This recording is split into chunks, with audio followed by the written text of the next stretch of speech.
All right, ladies and gentlemen. So, as you can see from this image right here, we have Kamala Harris doing a sex podcast. I'm not making this up, by the way. This is a real thing where she basically crashes and burns during this.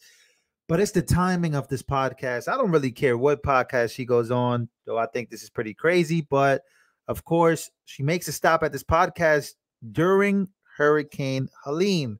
How do I know this? Well, the proof is in the pudding. Make sure to smash the like button, ladies and gentlemen. Spread the word. Let me know where you guys are watching from. So we have Kamala Harris says she went to on Call Her Daddy podcast because it talks about things people really care about. Judged 2 episodes ago, an hour and 30 minutes, they were spent on blowjobs, hall passes, and frat daddies. That's what this podcast is all about. This is pretty crazy. If you this is what the Heather McMahon, I think that's her name, and this is the titles of the podcast before Kamala Harris. So we got blowjobs, hall passes, and frat daddies. Don't call me body positive. And then you have the Kamala Harris interview. It's pretty crazy. Pretty crazy. Let's take a listen here at this interview from a sex podcast. While bodies are being found, this is what she was doing during Hurricane Helene. Take a listen. What made you want to do Call Her Daddy today? Well, I think you and your listeners have really got this thing right, which is one of the best ways to communicate with people is to be real, and to talk about the things that people really care about. What I love about what you do is that your voice and your show is really about your listeners. And I think especially now, this is a moment in the country and in life where people really want to know they're seen and heard. And okay, so let's see this podcast that she went on. Let's see what this is all about. This is the podcast. This is the host. Let's see. This is what Kamala says is the most important thing to do. Like, once again, I'm not judging. You do whatever the hell you want to do. But let's take a listen. How do you work with the balls and the asshole? Okay, on so a man. The balls, like, it really depends on the guy. Like, It some does. guys don't like it. Yeah. Some have less sensitivity and you can tug on them, Yes. put them all in your mouth. Yeah. Like, some Other guys are like, fuck. yeah, it hurts whenever Yeah. you try to do it. And it's so interesting to always see like the I'm sorry. I know we got but I should have gave you guys a warning. But this is the podcast she went on. Sorry. Should have gave you a warning about that. Honestly, I didn't think it was going to be this bad. That's the podcast Kamala went on during Hurricane Helene. A lot of people have been, oh man, I should have gave you guys a warning. I'm sorry about that. So I truly apologize. Wow, that I didn't know they got that crazy on that podcast. Wow. So wait, so this answer really doesn't make sense.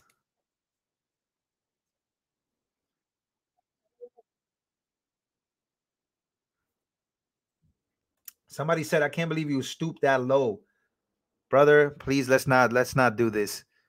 Let's not do this today, bro. You act like I'm literally showing people what podcast she went on today.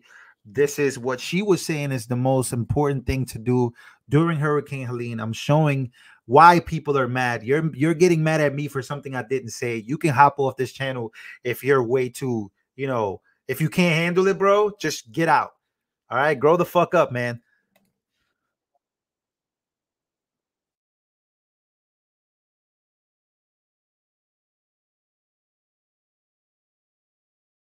All right, real quick. Let me start it over. So this is why. So she was asked, why did she want to do this podcast? We heard what this podcast is all about. I'm going to play it one more time. What made you want to do Call Her Daddy today? well, I think you and your listeners have really got this thing right, which is one of the best ways to communicate with people is to be real. And to talk about the things that people really care about.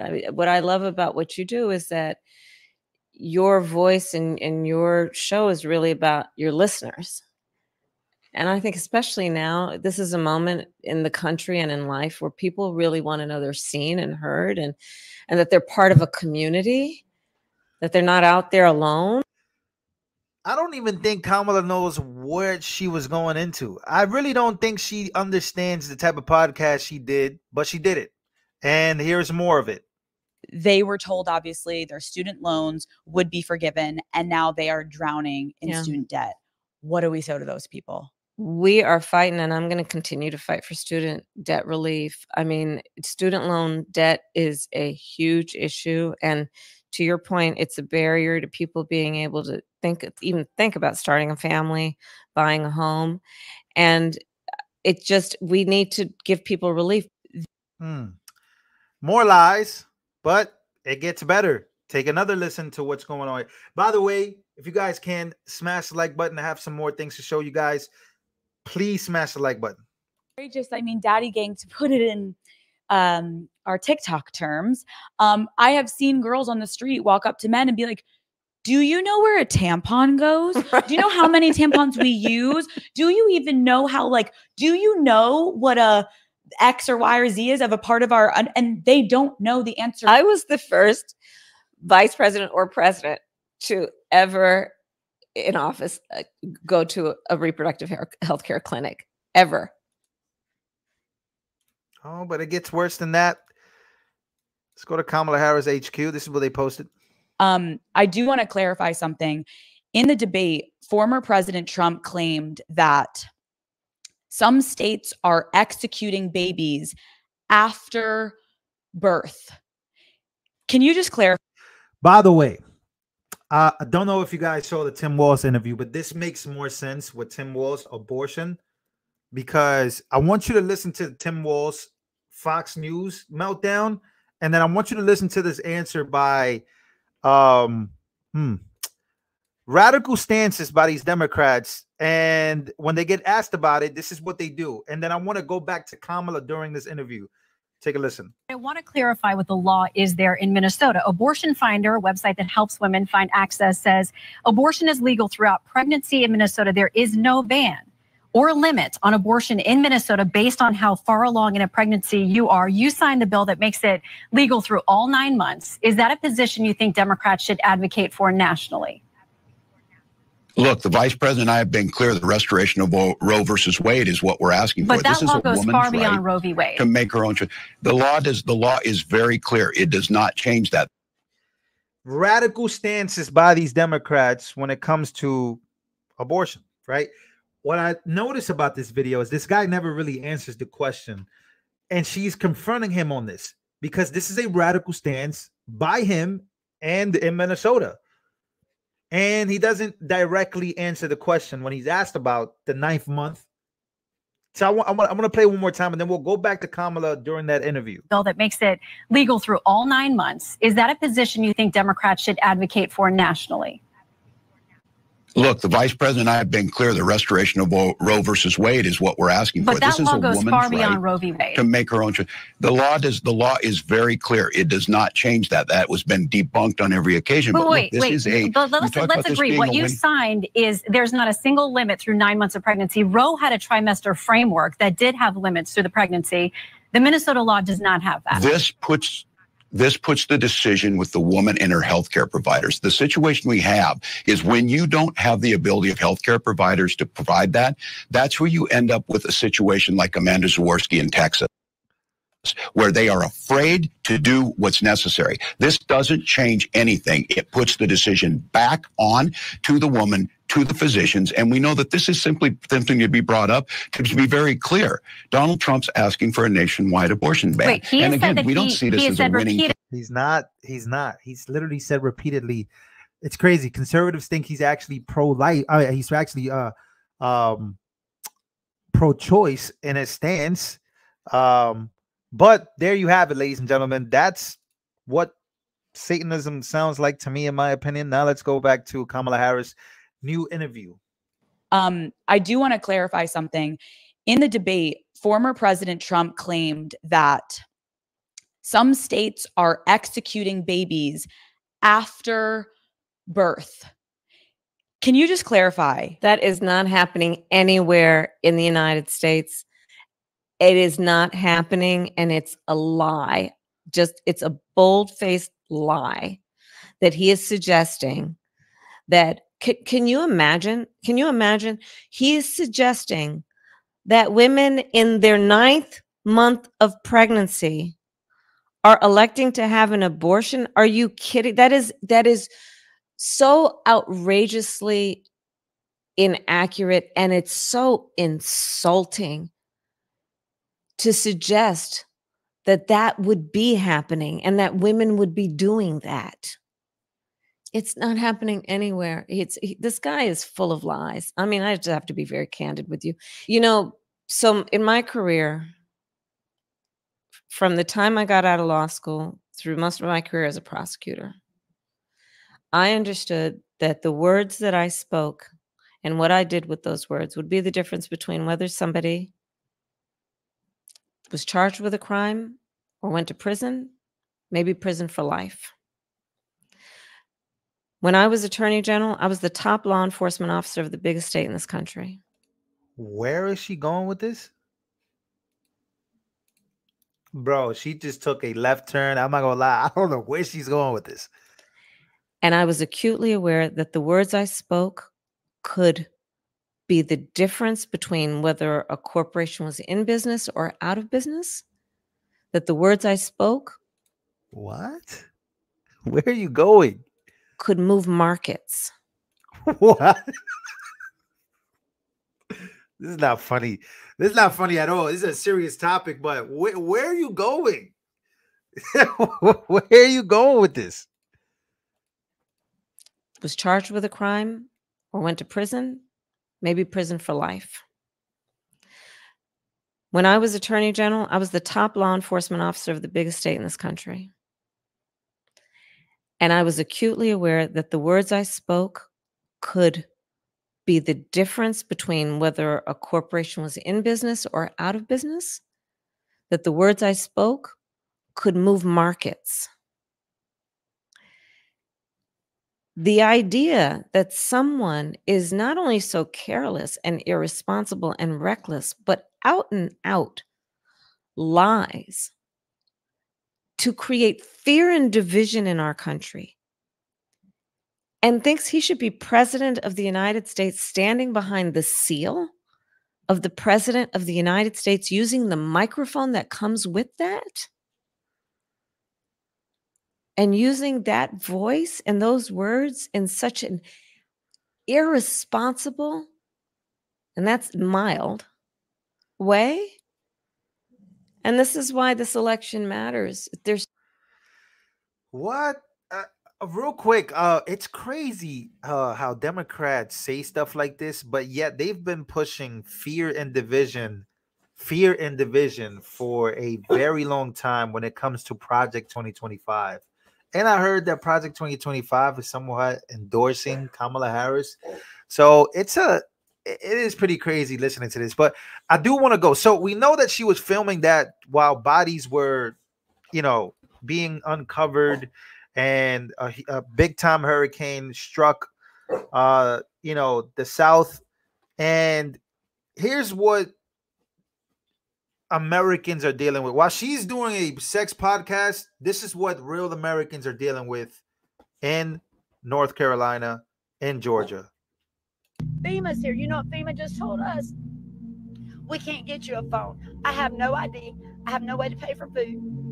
He has no way to get gas. We're stuck. So we have to sleep in a car that's leaking with the same clothes we've had on since the... It was a 30-foot wall of water just pushing through Lake Lure all the way down. My house washed away. I had a cat. I had 2 geckos. And I lost it all.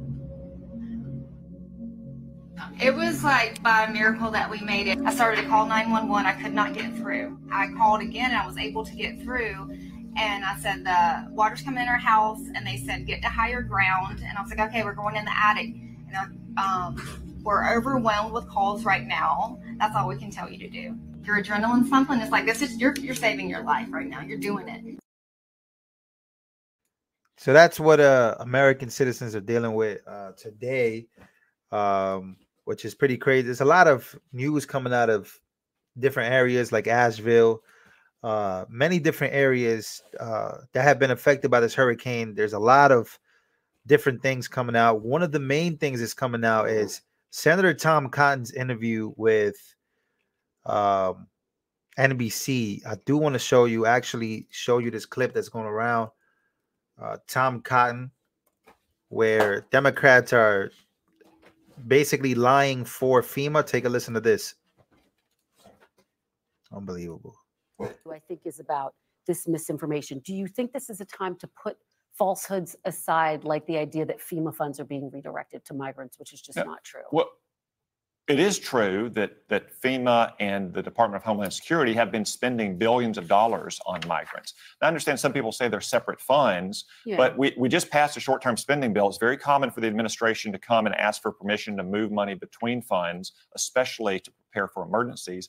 And second, I would note that this administration seems to have no problem finding money when they want to spend it on their priorities. When they need hundreds of billions of dollars to pay off student loans for graduate students in gender studies programs, they somehow find it. When it's trying to get helicopters to deliver food and water and cellular service and life-saving medicine into these mountain valleys, they somehow can't seem to find the money. My broader question. Sheesh. You see but do you see where I'm going with this, right? Right before the election, I kind of want everybody to really focus on the media. And this, what they're doing is they're defending positions. They're defending what it is that they're representing and that they don't want to be out there. Think about it. Why would Kristen Welker ask this question?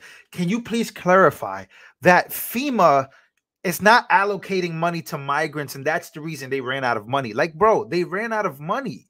And American citizens that you heard crying about their houses and the fact that they can't get, you know how crazy that is for your family and you to be living here for generations, right? To be living here for some time and then hear about newcomers, new people, right? Newcomers, and that's what Democrats would say. But you hear about all these new people coming into this country, they're getting all these things. And then when it comes time for the American citizens to be represented and going on, like $750 is the limit? Really? We can't go all out the same way we'd go out all the way for Ukraine with $70 billion.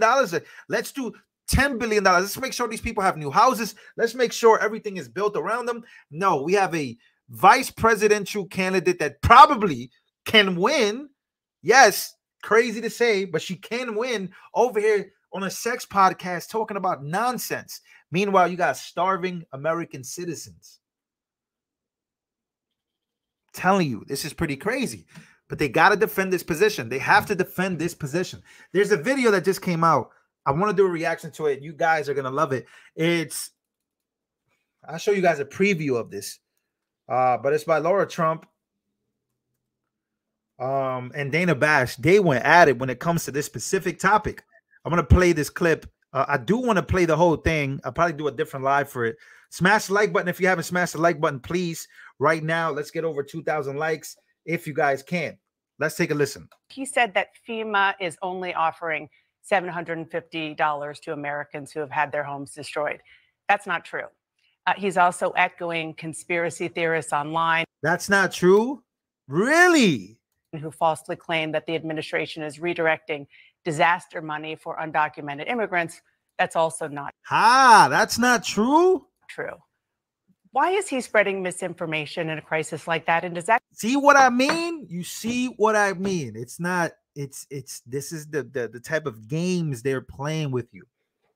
They want you to forget the fact that FEMA has no money for another hurricane, by the words of Alejandro Mayorkas, right? Alejandro Mayorkas came out and said, yo, FEMA doesn't have enough money for the next hurricane. But we're not going to focus on that. We're going to focus on the fact that the money was not really allocated because it was different funds. What? That concern you about your fellow North Carolinians and how and whether they could actually get help? I'm incredibly concerned in North Carolina. I hear every day from people on the ground there, and they are desperate for help. It is a dire situation there. I actually think we don't even know the extent yet of truly how bad it is there. And look, Kamala Harris did come out and say it's $750 per family right now. The idea that we've spent $650 million in fiscal year 24 on the migrant crisis that Kamala Harris was responsible for stopping, and by all accounts, she created by having an open door policy at our southern border, but is Laura, infuriating. let me just stop you right there. Of this country. Let me stop you right there. There's more to come. I got to show you guys about. I'll probably do a different reaction to this maybe in a little bit, but there's more to come. Here's why I say that. Dana Bash, these people, they run cover for the government. They run cover for these. Like, if you read the comments, people are coming at Laura. They're coming at her. They're saying that she's wrong. They're saying that she's in a call. They're saying that people don't care about the truth. The truth is that, yes, this country has overspent money on a migrant crisis that could have been prevented. This country has legitimately spent money in Ukraine when that could have been prevented. In Israel, when that could have been prevented. All people don't care about the things that could have happened to prevent these things from happening. What they do is they start to run cover to defend those things that happened because of the people they voted for. Because of the policies and the people that they voted for, the decisions that they made put us in this situation. All they care about is wordplay. They don't actually care about what's really going on and what's really wrong. See, I want you to really understand what I'm saying here, because I'm not crazy. You're not crazy, because I know you're thinking this too. They want you to focus on Donald Trump, to focus on cats and dogs, instead of the facts that, yo, well, hold on. How many Haitians? How did the Haitian migrants get here? Like, are they vetted? Do we know who's here? Do we not know who's here? They don't care about that. They care about people's feelings. They care about the way you say something. They care about the way you say it versus the actual problem and the underlying issues in America. You hear me? I hope you hear me. Because I know that there's liberals that watch this, maybe not many, but I'm pretty sure there are people on the fence. But I want you to listen to the problems that the media creates. The problems that the media creates is about the tone, not the message. It's about the actual, it's never about the actual problems that we're faced with, everyday Americans or the world. It's about how somebody said something. That's all it is. Right now, the hurricane response was so bad, but they're not talking about that. They're talking about how it's misinformation to say that, you know, we spent more money on the migrants and that's why FEMA has run out of money. Whether that's true or not, I don't give a. Want to know what I care about? I care about the people in North Carolina. I care about the people that lost their homes. I care about the people that were affected by this. I care about the people, the private citizens trying to go and help with helicopters, and they're being told no. That's what I care about. But CNN, they'll always find an opportunity to make it about Trump, to make it about rhetoric, when in reality, that's not what this is about. This is never going to be about that. All our problems are never going to be about one individual. Our problems are going to be about the actual issues and policies and money that we are not getting and we are not giving. The fact that we have a homeless crisis in the United States of America. The fact that we can't afford certain things in the United States of America. But it's not about that to them.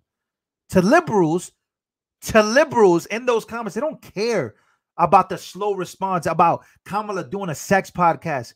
They care about their feelings. As long as we feel good, as long as there's vibes, I'm okay. I'm okay. As long as there are vibes, I'm all right with all the bad shit that happens in this world. And then because once again, this could have all been prevented. All of this could be prevented if you vote in the right people.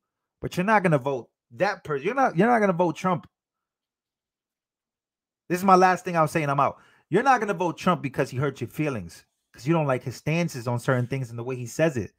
You don't like Trump, the individual. So because of that, you're willing to accept mediocre. You're willing to accept bad as long as that guy doesn't win. And because of that is the reason why the United States is leading the world to the world's collapse, in my opinion. That's the last thing I'll say about that. I got more things to show you guys coming up in the next live stream. Make sure to smash the like button, ladies and gentlemen. Spread the word on this. I truly, truly appreciate you guys coming through. And thank you so much.